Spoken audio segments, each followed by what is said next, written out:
नमस्कार, बहुत स्वागत है आप सभी का। आप देख रहे हैं आपकी बात छत्तीसगढ़। में हूं अभिलाष मिश्रा। आज छत्तीसगढ़ में कांग्रेस ने बहुत जबरदस्त प्रदर्शन किया। प्रदर्शन क्यों किया? क्योंकि कांग्रेस का कहना है कि लगातार कहीं ना कहीं लोगों के साथ छलावा हो रहा है, धोखा हो रहा है। जमीन की रजिस्ट्री के दाम जो हैं वो महंगे कर दिए गए हैं। सरकारी कलेक्टर रेट, गाइडलाइंस रेट जो बढ़ाए गए हैं, उसके बाद से कांग्रेस लगातार मुखर है। और उधर दूसरी तरफ दुर्ग में कारोबारियों के प्रदर्शन में इस कदर गहमा गहमी हो गई कि पुलिस को लाठीचार्ज करना पड़ा और कारोबारियों को दौड़ा दौड़ा करके पीटना पड़ा। ये दोनों मसले अब छत्तीसगढ़ में बड़े हो चुके हैं। छत्तीसगढ़ में किसानों के हित में बताया जाने वाला यह कदम अब यह कहा जा रहा है कि किसानों के खिलाफ हो गया है, क्योंकि दाम इतने ज्यादा जमीन के बढ़ गए हैं कि अगर किसान बेचना चाहे भी तो उसे कोई खरीदने के लिए दूसरा किसान आगे नहीं आ सकता, क्योंकि किसान की आर्थिक स्थिति इतनी अच्छी नहीं है कि जिसकी कीमत आज 20 लाख थी और इस दाम बढ़ोतरी के बाद उसकी कीमत अगर 40 लाख हो गई है तो वो 20 लाख के माल को 40 लाख में खरीद ले। यह कहना है इस पूरे नियम का विरोध करने वालों को। उधर सरकार का कहना है कि इससे सरकारी खजाना भरेगा, टैक्स की चोरी रुकेगी और किसानों को ज्यादा मुआवजा मिलेगा। कांग्रेस पूछ रही है कि ऐसे कितने किसानों को आप मुआवजा देते हैं? छत्तीसगढ़ के क्या 5% किसानों को भी मुआवजा मिलता है? 5% किसानों के लिए क्या 95% किसानों को सजा दे देंगे? दूसरे आरोप यह लग रहे हैं कि इससे अर्थव्यवस्था मंद पड़ जाएगी, बेरोजगारी बढ़ जाएगी और काम धंधे चौपट हो जाएंगे। तो क्या वाकई में जमीन के रेट बढ़ाने को लेकर के बहुत ज्यादा समस्या आने वाली है, या सरकार की बल्ले बल्ले होगी क्योंकि खजाना तेजी से भरेगा? इसी मुद्दे पर आज शुरू करते हैं आपकी बात।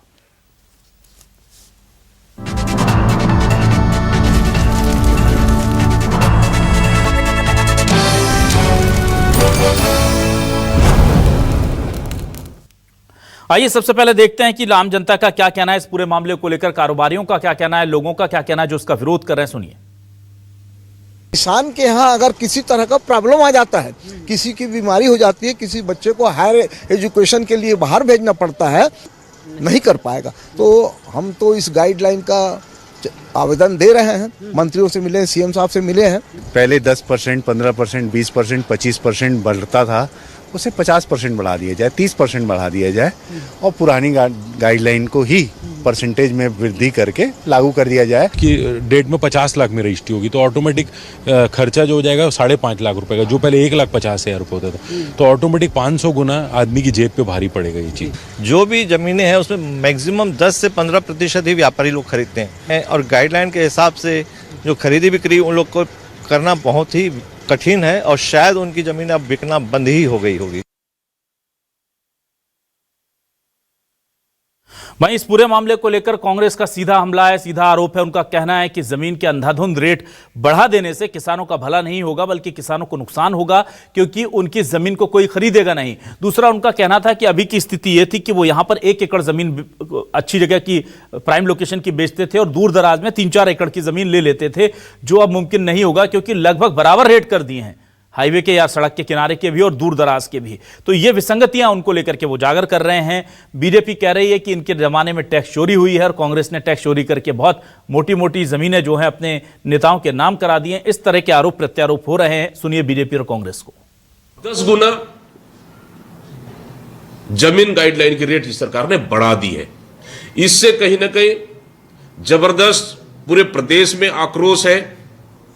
वो कौन नेता है, कौन मंत्री है भारतीय जनता पार्टी के कि रायपुर के नवा रायपुर में 275 एकड़ से अधिक जमीन खरीदी की है? कौन करेगा इसका जांच? सरकार को तो और भारतीय जनता पार्टी को इस इशू पर सफाई देना चाहिए। पूरे रेट स्लैब्स को तरीके से एनालिसिस करके ठीक करने का एक बड़ा काम हुआ है। इससे अर्थव्यवस्था फॉर्मल बनेगी, किसानों को ज़्यादा मुआवजा मिलेगा, मिडिल क्लास को बेहतर लोन मिल सकेगा, जो जमीन के आधार पर व्यापारी साथी भी जो लोन ले सकते हैं उसमें भी वृद्धि होगी। अभी कुछ उदाहरण दे रहे थे भूपेश बघेल जी, कल मैं वीडियो देख रहा था, वो खुद बगल में पूछ रहे थे कितना हुआ है, क्या हुआ है। उसके बाद मीडिया उस वीडियो में ही साफ तौर पर देखा जा सकता है वो बिना जानकारी के मोतीमपुर के बारे में आरोप प्रत्यारोप लगाए हैं। मोतीमपुर का जो भी उन्होंने उदाहरण दिया है उसकी भी हकीकत हम सामने निश्चित रूप से रखेंगे। पहले करीब 10,000 के लगभग कंडिकाएँ थी, उसमें से बहुत को रेशनलाइज करके ठीक किया गया है। हो सकता है 5-10 जगह कुछ अव्यवहारिक टाइप का कुछ हो गया होगा। उसके संदर्भ में हम चेंबर ऑफ कॉमर्स के साथ, क्रेडाई के साथ, आमजनों के साथ, सबके साथ हमारा विभाग संपर्क में है। और आइए अब देखते हैं कि आज के हमारे सवाल क्या है। सवाल लेकर आ रहे हैं आपके सामने। हमारे आज के सवाल ये रहे, जमीन की रजिस्ट्री हुई महंगी, कांग्रेस विरोध में सड़क पर उतरी। बिल्डर बोले किसान ना जमीन खरीद पाएंगे ना बेच पाएंगे, ऐसे फैसले बेरोजगारी और महंगाई बढ़ाएंगे। सरकार बोली किसानों को मिलेगा ज्यादा मुआवजा, टैक्स चोरी पर भी विराम लगेगा। छत्तीसगढ़ में जमीन की रजिस्ट्री के दाम बढ़ने से हंगामा, बिल्डर, खरीदार या किसान, किसे नुकसान किसे फायदा, यह बड़ा सवाल है।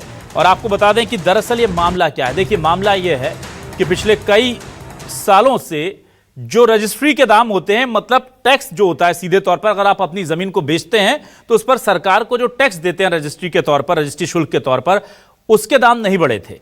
अब बीजेपी की सरकार ने कहा कि इतने सालों से दाम नहीं बढ़े तो हम बढ़ा देते हैं।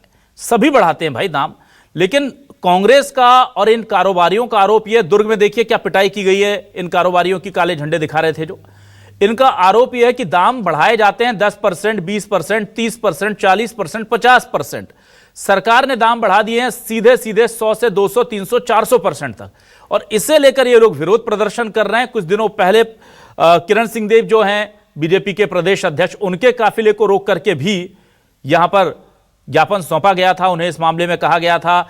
अब इस पूरे मामले में कारोबारी भी साथ हैं, कांग्रेस भी साथ है, लोग भी साथ है।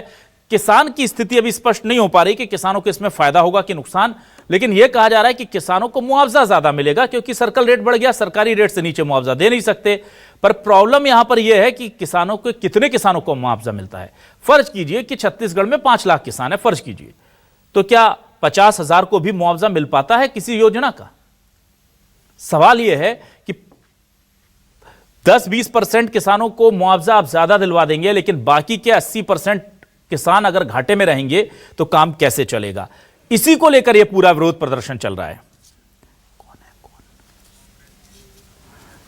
ठीक है, हमारे साथ इस वक्त जुड़ गए हैं कांग्रेस से वरिष्ठ नेता प्रवक्ता डॉक्टर अजय साहू जी। बहुत स्वागत करूंगा मैं। अजय जी, आपका स्वागत है।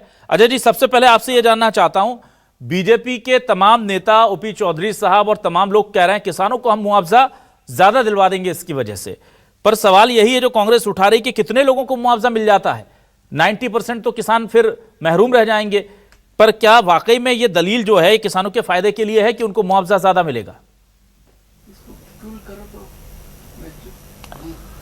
देखिए अभिलाष जी, ये कुल मिलाकर के इस पूरे मामले का लब्बो-लुआब ये है कि ये सरकार अपने तानाशाही पूर्ण फैसले को सत्य बताने के लिए, उसके फायदे गिनाने के लिए कुछ भी उलझुल जो बातें हैं वो बताने का प्रयास कर रही है। ये जो फैसला है ये पूरी तरह से तुगलकी फरमान है। ऐसा पूरे देश के इतिहास में कभी नहीं हुआ है कि आप कहीं भी कोई भी चीज को 10% से लेकर के 100% तक का बढ़ाने का निर्णय ले लें, तो ये पूरी तरह से गलत है, गैर वाजिब है। इससे किसानों को नुकसान होगा। मुआवजे से कितने को लाभ होगा ये तो भविष्य के गर्भ में है, लेकिन अभी जो दिख रहा है वो ये है कि किसान की जमीन को खरीदेगा कौन और किसान को क्या उतना लाभ मिल पाएगा? सरकार केवल अपने काला बाजारी के जो पैसे हैं उसको सफेद करने के लिए इस तरीके का काम अगर कर रही है तो ये पूरी तरह से जन विरोधी है। इससे जमीन के कारोबारियों का पूरा कारोबार जो है वो नष्ट हो जाएगा और इससे कहीं ना कहीं जब मकान बनना बंद होगा तो सीमेंट के कारोबार पे,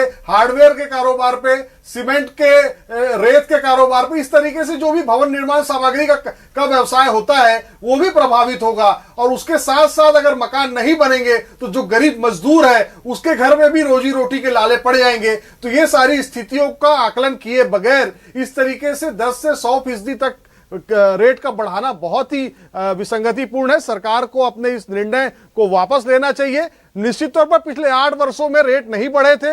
हमारी सरकार 5 वर्ष तक थी तो हमने तो 30% रेट कम कर दिया था, क्योंकि सरकार का काम पैसा कमाना नहीं होता, चैरिटी करना होता है। हम तो ये सोचते थे कि कोई व्यक्ति अगर अपने जेब का पैसा अगर पाई जोड़ करके मकान बनाता है, अपना जमीन खरीदता है, तो उसका मकान बनाने में हम कितनी मदद कर सकते हैं। लेकिन यहां पर यह दिख रहा है कि ये सरकार जो है ये समझ चुकी है कि ये विष्णु का जो सुशासन है वो 2 साल का समय निकल गया है, 3 साल का समय बचा है। हमें जितना लूटना है लूट लें, दोबारा हम आ नहीं पाएंगे। यही कारण है कि ये सरकार लगातार इस तरीके के निर्णय ले रही है। अभी तो हमारा तो सीधा आरोप है कि इन्होंने नवा रायपुर में 275 एकड़ जमीन भारतीय जनता पार्टी के एक नेता ने खरीदी है और एक नेता ने दामाखेड़ा के पास 300 एकड़ जमीन खरीदी है। दामाखेड़ा के बाद जो जमीन खरीदी गई है उसकी रजिस्ट्री जो है वो 8 लाख रुपए एकड़ में हुई है और अभी वहां पर जो रेट है गाइडलाइन का वो 24-25 लाख रुपए एकड़ का रेट हो गया है। तो आप समझ लीजिए कितने प्रतिशत की वृद्धि, अगर ये काले का पैसा है, ब्लैक मनी अगर वहां पर लगा है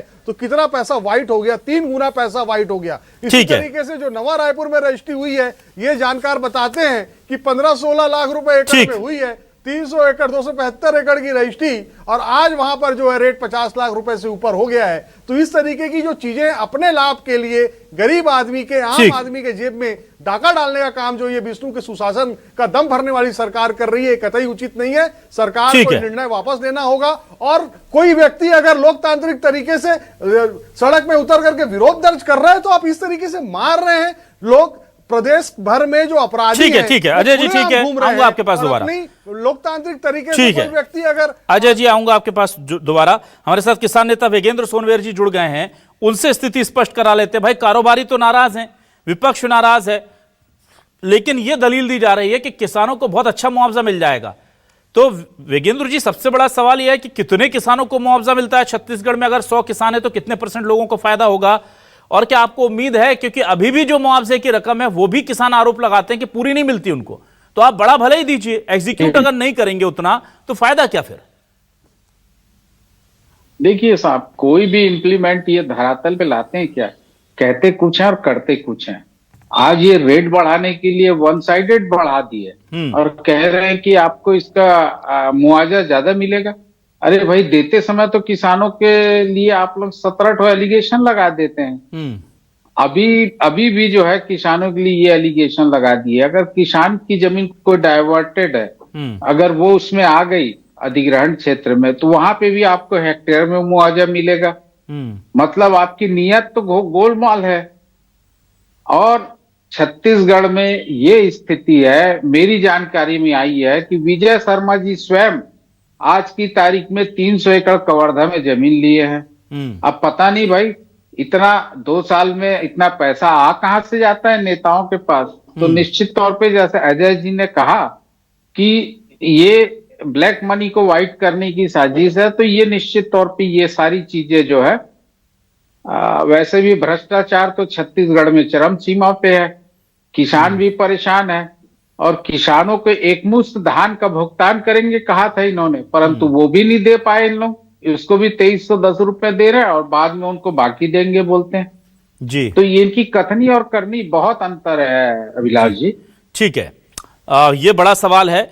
मुझे जरा ये भी बताइए वेगेंद्र जी कि जो रेट बढ़े हैं, इससे कहा जा रहा है कि किसान को जमीन बेचना भी मुश्किल है। अगर किसी को बेटी की शादी करनी थी, उसने प्लान कर रखा था, क्योंकि उसकी जमीन के दाम अचानक से बहुत ज्यादा लगभग डबल हो गए।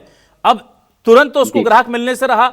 भाई ये चीज को स्वीकार करने में, खरीदारों को अपना बजट बनाने में, आज मैं ही हूं, मैं सोच के बैठा था कि मैं भाई नए साल में 2026 में एक खेत ले लूंगा या प्लॉट ले लूंगा या जमीन ले लूंगा। 20-25 लाख मैंने जोड़ लिए थे, लेकिन अचानक से अब वो रेट पहुंच गए हैं 35-40 लाख, तो मेरा तो बजट बिगड़ जाएगा। तो ऐसे में क्या किसान जो इमरजेंसी में बेचना चाहते हैं या बेचना ही चाहते हैं अपनी जमीन किसी कारण से, उनके लिए भी दिक्कतें पैदा हो जाएंगी, क्योंकि जब खरीदार नहीं होंगे तो वो बेच नहीं पाएंगे। जी बिल्कुल ठीक कहा अभिलाष जी आपने जी। ये बहुत बड़ी समस्या है। किसानों को अपनी जमीन के खरीदार भी नहीं मिलेंगे। अगर पहले हम लोग ये सोचते थे 25 डिसमिल कोई किसान बेच रहा है तो किसान आपस में खरीद भी लेते थे और उसका रेट जो है किसानों के सीमा में था। आज तो ऐसा है कि गवर्नमेंट को ही उसको रजिस्ट्री शुल्क इतना देना पड़ेगा कि वो किसान को भी शायद इनकम टैक्स वाले लोग जो है धार दबोचेंगे और कहेंगे कि ये पैसा आपके पास आया कहां से। तो ये जो मूल्य वृद्धि हुई है, ये बहुत असामान्यता है। इस पे सरकार को विचार करना चाहिए और इससे निश्चित तौर पे बिल्डरों को भी नुकसान हो रहा है। बिल्डर भी जो है हतोत्साहित हो रहे हैं अपना माल बेचने के लिए भी और खरीदने के लिए भी। ठीक है, मेरे साथ इस वक्त बीजेपी से वरिष्ठ नेता और प्रवक्ता के.एस. चौहान साहब जुड़ गए हैं। चौहान जी, बहुत स्वागत करता हूं आपका। चौहान जी देखिए, यहां पर यह दलील दी जा रही है कि कुछ लोगों को मुआवजा मिलेगा, पर वो 4-5% होते हैं, 10% होते हैं किसान जो किसी ऐसे प्रोजेक्ट के अंतर्गत आ जाते हैं जिन्हें मुआवजा मिलना है। किसान बेच भी नहीं पाएगा और खरीद भी नहीं पाएगा, यह कहा जा रहा है, क्योंकि किसानों की ऑलरेडी माली हालत ऐसी नहीं है कि वो और ज्यादा महंगी जमीन खरीद पाए। और बेचने में जो कहा जा रहा है कि पहले किसान ये करता था कि 1 एकड़ की प्राइम लोकेशन की जमीन बेची और थोड़ा पीछे या दूर दराज में जाकर के 4-5 एकड़ की जमीन लेकर के और उस पर अपनी खेती करता था। ये दलीलें दी जा रही विपक्ष और कारोबारियों की तरफ से, क्या कहेंगे आप? जी, मेरे कुछ क्वेश्चंस हैं जी, किसान नेता से भी हैं और हमारे साथी प्रवक्ता कांग्रेस के जो है वो उनसे भी। वो ये है कि किसान नेता अभी बोल रहे थे कि जमीन का रेट बढ़ गया है। सबसे पहली बात तो जमीन का रेट नहीं बढ़ा है, गवर्नमेंट वैल्यू बढ़ी है। जमीन का रेट बढ़ना और गवर्नमेंट वैल्यू बढ़ना, ये दोनों में बहुत ज्यादा फर्क होता है। किसान नेता से मैं पूछना चाहता हूं कि क्या किसानों को अगर रेट जमीन का कम हो जाता है तब फायदा होता है? क्या मैं ये पूछना चाहता हूं, सबसे पहली बात। दूसरी बात अभिलाष जी, क्या पहली बार पूरे हिंदुस्तान में, पूरे छत्तीसगढ़ में पहली बार तो ये रेट बढ़ाया जा रहा है? मतलब बाजार मूल्य नहीं, बाजार मूल्य फिर भी मैं नहीं बोल रहा हूं, ये गवर्नमेंट रेट बढ़ाया जा रहा है, ये तो पहली बार हो रहा है, पूरे इतिहास में पहली बार हो रहा है, इसके पहले कभी हुआ नहीं था। दूसरी बात, ये सभी चीजें भ्रम फैलाने वाली, अभी आपने बोला, तीसरी बात मैं बता रहा हूं आपको, कि आपने बोला कि 3-4-5% किसानों को फायदा मिलेगा, बाकी और किसी को फायदा नहीं मिलेगा। तो मैं आपके प्रसिद्ध चैनल पे ये बात बोलना चाहता हूं कि 3 करोड़ हमारी जनता है, उसमें से लगभग 3 से 3.5 लाख रजिस्ट्रियां होती है पर ईयर, वो होता है 1%। सुन लीजिए मिराज जी, उसके बाद क्या होता है कि डेवलपिंग एरिया में 90% जो है, 90% जो रजिस्ट्रियां होती हैं वो डेवलपिंग एरिया में होती हैं। डेवलप्ड एरिया में जो होती है वो लगभग 7 से 8% ही होती है। अब जो सबसे बड़ा भ्रम है कि प्रॉपर्टी के रेट बढ़ गए, तो प्रॉपर्टी के रेट नहीं बढ़े हैं।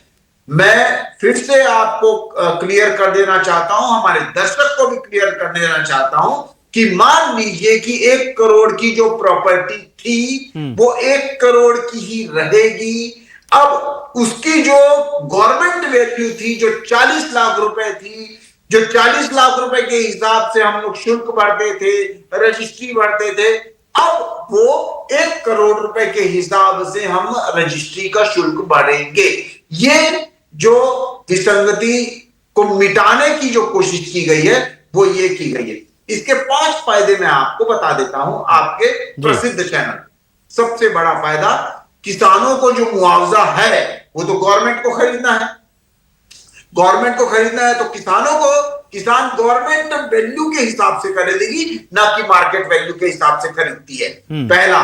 दूसरा, विसंगति हटाई जाएगी, विसंगति हट गई है, क्योंकि 2 गांव में जो समान गांव थे, एक गांव में जो उससे लगा हुआ था उसकी रेट बहुत ज्यादा नीचे थे, उसको विसंगति को हटा दिया गया है। ये विसंगति कब से थी ये भी मैं आपको बता देता हूं कि लगभग 1996 से ये विसंगति, उसके बाद से रेट को रिवाइज नहीं किया गया था।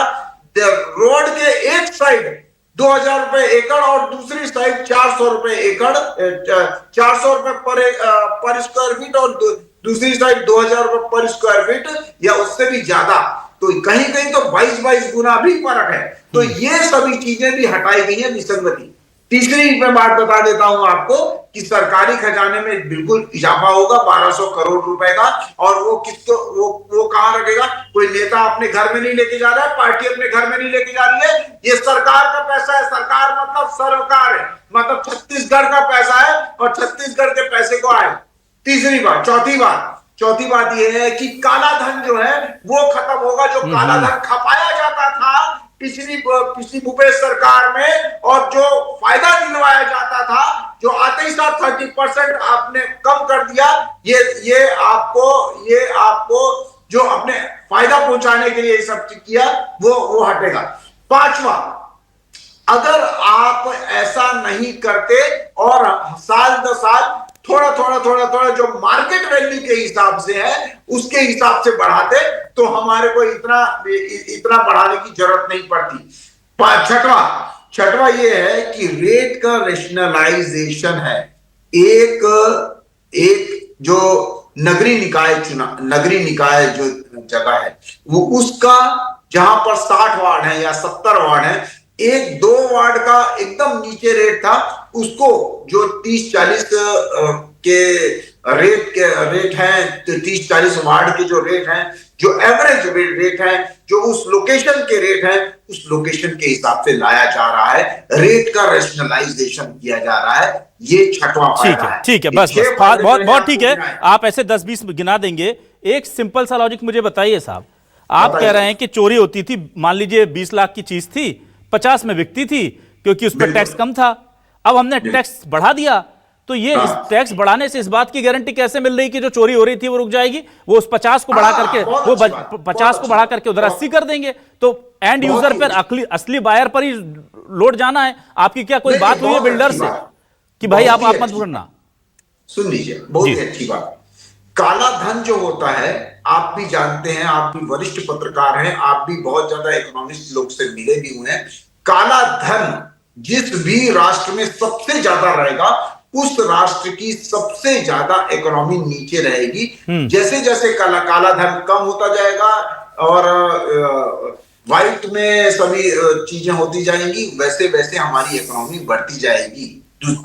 दूसरी बात, फिर मैंने आपको बता रहा हूं कि काला धन को रोकने के लिए और जो जमीनें ली जाती थी, जो जमीनें खरीदी जाती थी, उसका सिर्फ और सिर्फ जो पैसा है, शुल्क है, वो कम पटाया जाता था। इसके लिए भूपेश सरकार ने ये सभी चीजें की थी और भूपेश सरकार ने एक तरफ 30% घटाया, एक तरफ जो शुल्क है वो 1% से लेकर 4% कर दिया। ये इनकी दोहरी नीति थी और दोहरी नीति के बाद जो आज खामियाजा भुगतना पड़ रहा है वो छत्तीसगढ़ की जनता को भुगतना पड़ रहा है। जी ठीक है, मैं जल्दी से आ जाता हूं। डॉक्टर अजय साहू जी, आप देखिए 6-7 अच्छे फायदे गिना गए हैं, वो आप क्या कहेंगे? क्योंकि आपके आरोप अलग हैं और उनके फायदे वो गिना रहे हैं वो अलग है, क्या रियल है? देखिए, भारतीय जनता पार्टी तो वो पार्टी है जो किसानों के लिए 3 काला कानून लाई थी और इनके जो मंत्री हैं वो उसके फायदे जो है वो गिनाते नहीं थकते थे। तो के.एस. चौहान जी भी वही काम यहां पर कर रहे हैं। लेकिन दिक्कत यह है कि इतना लाभ हमको दो करके किसान इनके पास गया था कि बिल्डर इनके पास गया था, ये समझ से परे है। 30 लाख की कोई अगर जमीन खरीदता है, उसमें 22 लाख रुपए का आप स्टाम्प शुल्क ले लेते हो, ये कहां तक वाजिब है? कोई गरीब आदमी अगर 1000 फुट जमीन खरीदता है 6 लाख रुपए की, उसमें आप 4,40,000 रुपए का स्टाम्प ड्यूटी ले लेते हो, ये कहां तक उचित है? आपने कहा कि काला धन और सफेद धन की आपने व्याख्या की।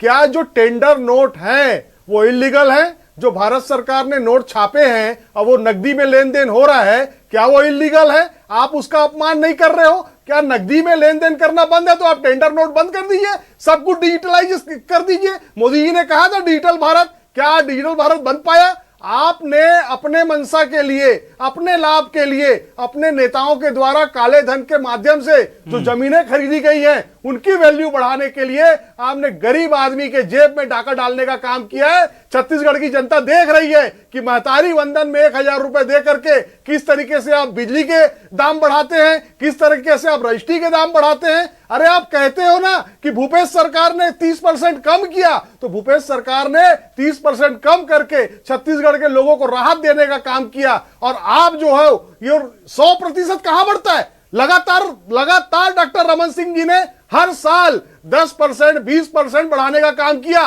वो तो हमारी जब सरकार आई और हमने देखा कि जो जमीन के दाम है वो और जो उसमें स्टाम्प ड्यूटी लग रही है उसमें विसंगतियां हैं, तब हमने 30% कम करने का काम किया था। आज आप ये बताइए, इन्होंने 500 स्क्वायर फीट तक की रजिस्ट्रियां बंद कर दी है। इन्होंने जो रजिस्ट्रियां बंद की है उसे तो सरकार ने रजिस्ट्री की है ना। जो गरीब आदमी उस जमीन को खरीदा हुआ है वो आज बेच नहीं पा रहा है, दर दर भटक रहा है, इसका जिम्मेदार कौन है?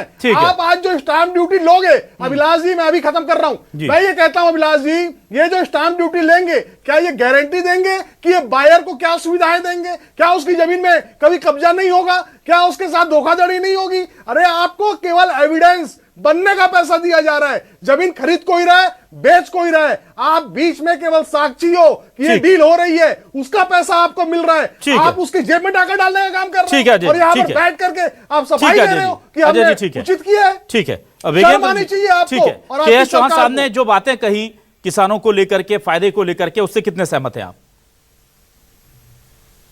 जी, मैं पूरी तरीके से असहमत हूं, इसलिए क्योंकि आज तक के इतिहास में कभी भी इतना 100% वृद्धि या उससे अधिक वृद्धि की बात कोई भी सरकार नहीं की है। ठीक है, भूपेश सरकार ने अगर मूल्य वृद्धि नहीं की और रेट को उसको स्थिर रखा, तो उससे अगर किसानों को नुकसान हो रहा था क्या? किसानों को 25 डिसमिल भी जमीन बेचने के लिए उसको खरीदार को कम वो देना पड़ता था, उसको रजिस्ट्री शुल्क। तो आज रजिस्ट्री शुल्क ही इतना बढ़ गया है अभिलाष जी कि किसानों के पहुंच से बाहर हो गया है और निश्चित तौर पे ये कोई भी व्यक्ति, सामान्य व्यक्ति जमीन खरीदने के लिए सक्षम नहीं हो पा रहा है। ये तो जितने का मुर्गा नहीं उतने का मसाला लग रहा है, तो किसान और आम जनता कहां से खरीदे? तो ये सरकार को इस पे पुनर्विचार करना चाहिए और ये कल्पना से बाहर है, इसका संशोधन करना चाहिए। ठीक है, मैं अंतिम सवाल आपसे लूंगा चौहान साहब। देखिए, इतना विरोध हो रहा है, कारोबारी भी परेशान है, किसान भी, ऐसा नहीं कि समर्थन में आपके बहुत वो हो रहा है, लेकिन कांग्रेस का तो हम विरोध समझ सकते हैं। कारोबारी कह रहे हैं कि इससे अर्थव्यवस्था, चौहान साहब, वो मंदी आएगी, सीमेंट का कारोबार, लोहे का कारोबार, मजदूर, तमाम तरह की चीजें डिरेल हो जाएंगी, इस तरह के आरोप लगा रहे हैं और कह रहे हैं ये लॉन्ग टर्म में बहुत ज्यादा खतरनाक परिणाम देगा छत्तीसगढ़ की इकॉनमी के लिए। अभिलाष जी, आप अगर पूरे इंडिया का आप वो निकालेंगे एवरेज पिछले 35 सालों का, तो लगभग हर साल 5 से 5.5% के आसपास मूल्य की वृद्धि होती है, गवर्नमेंट मूल्य की वृद्धि होती है। अब लगभग 2017 से लेकर अभी तक मूल्य की वृद्धि नहीं हुई है, तो उसके हिसाब से होता है लगभग 35% हमारे को बढ़ाना चाहिए था। लेकिन हमने कितना बढ़ाया है? वो शहरी इलाके हो या ग्रामीण इलाके हो, हमने बढ़ाया है 20%। आप जाके गाइडलाइन देख सकते हैं। लेकिन ये लोग फर्क कहां बता रहे हैं? मैं बता रहा हूं, ये लोग वहां फर्क बता रहे हैं जहां पर विसंगति थी, जहां पर एवरेज और रेशनलाइजेशन किया जा रहा है।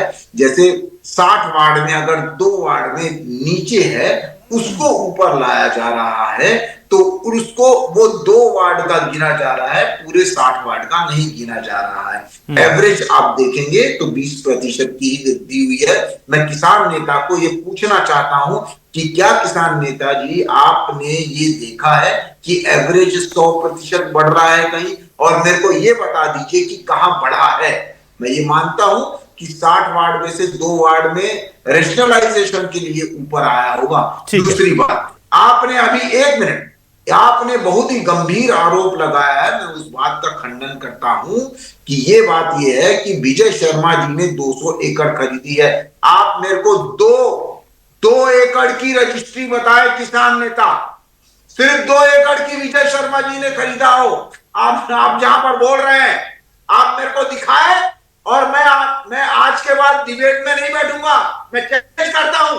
तो ऐसे बोलने से और साथ में और आप बोलेंगे तो ये गलत बात है, और तथ्य लेके आप बैठा कीजिए। तीसरी बात, अभी हमारे साथी प्रवक्ता साहू जी बोल रहे थे कि 20 लाख रुपए का जमीन है और 22 लाख रुपए की उसमें रजिस्ट्री है। जितने की मुर्गी नहीं उतने का मसाला पूरे छत्तीसगढ़ में।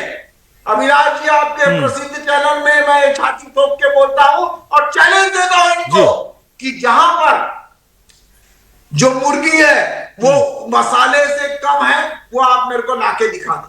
तो जहां रजिस्ट्री का रेट बहुत ज्यादा है, पत्रिका ने छापा है, देखिए पत्रिका ने छापा है, देखिए ना एक मिनट, अजय जी किसी अखबार का नाम लेकर अखबार जी किसी अखबार का किसी भी अखबार का नाम लेकर के आप कोर्ट मत कीजिए, आप तथ्य दे सकते हैं। चलिए ठीक है, मैं माफी चाहूंगा। हम लोग किसी देखिए सर, किसी भी मीडिया ऑर्गेनाइजेशन का नाम लेकर के कोई चीज कोर्ट मत कीजिए, मैं माफी चाहूंगा। ठीक है। घोटाले की बात करते चलिए ठीक है, ठीक है, चाहिए आपको 1 मिनट, ठीक है चौहान साहब, ठीक है, चलिए ठीक है। देखिए सरकार का कहना है कि वो समझ रहे हैं कि इस मामले में उन्होंने किसानों के हित में, जनता के हित में काम किया है। बीजेपी का जो स्टैंड है उसके खिलाफ कांग्रेस लगातार खड़ी हुई है। किसान किसके साथ हैं ये अभी वक्त बताएगा, लेकिन व्यापारी जो है, कारोबारी जो हैं, वो भी नाराज चल रहे हैं। थोड़े दिनों में पता चलेगा कि किसानों को ये पूरी की पूरी जो नई बढ़ोतरी है ये कितना फायदा दे रही है, और उसके बाद असल जो चीजें हैं वो निकलकर सामने आएंगी। अभी चूंकि एग्जीक्यूशन बाकी है इस नई दरों का, इसलिए थोड़ा इंतजार करना होगा। देखते हैं कि कांग्रेस का विरोध सही है या बीजेपी का तर्क और दावे। बहुत शुक्रिया अदा करूंगा मैं डॉक्टर अजय साहू साहब, के चौहान जी और वेगेंद्र सोनवेर जी हमारे साथ जुड़ने के लिए, इस डिबेट का हिस्सा बनने के लिए। तमाम दर्शकों का शुक्रिया, नमस्कार।